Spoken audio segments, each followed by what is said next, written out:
રાપર તાલુકાના ફતેગઢ ગામમાં ચોરીની એક ઘટના સામે આવી છે। ગામની એક સોનીની દુકાનમાં અજાણ્યા ચોરોએ રાત્રિના સમયે તાળા તોડી ઘૂસણખોરી કરી અંદાજે 1 લાખ રૂપિયા જેટલા મૂલ્યના સોનાના આભૂષણોની ચોરી કરી ફરાર થઈ ગયા હતા। પ્રાપ્ત વિગતો મુજબ ચોરોએ રાત્રિ દરમિયાન દુકાનમાં પ્રવેશ કરી કિંમતી સામાન પર હાથ સાફ કર્યો હતો। ચોરીની સમગ્ર ઘટના દુકાનમાં લાગેલા સીસીટીવી કેમેરામાં કેદ થઈ છે, જેમાં ચોરોની હરકતો સ્પષ્ટ રીતે નજરે પડે છે।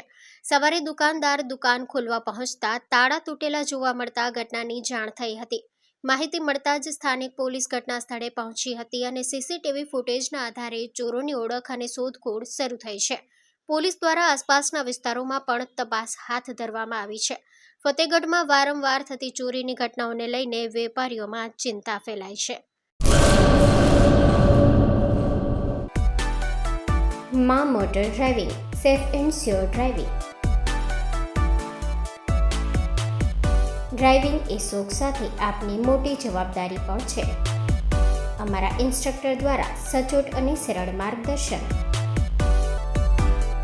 આપની રોજની તાલીમની માહિતી મેળવીને શું અધુરાશ છે તેના ઉપર પૂરું ફોકસ કરાય છે।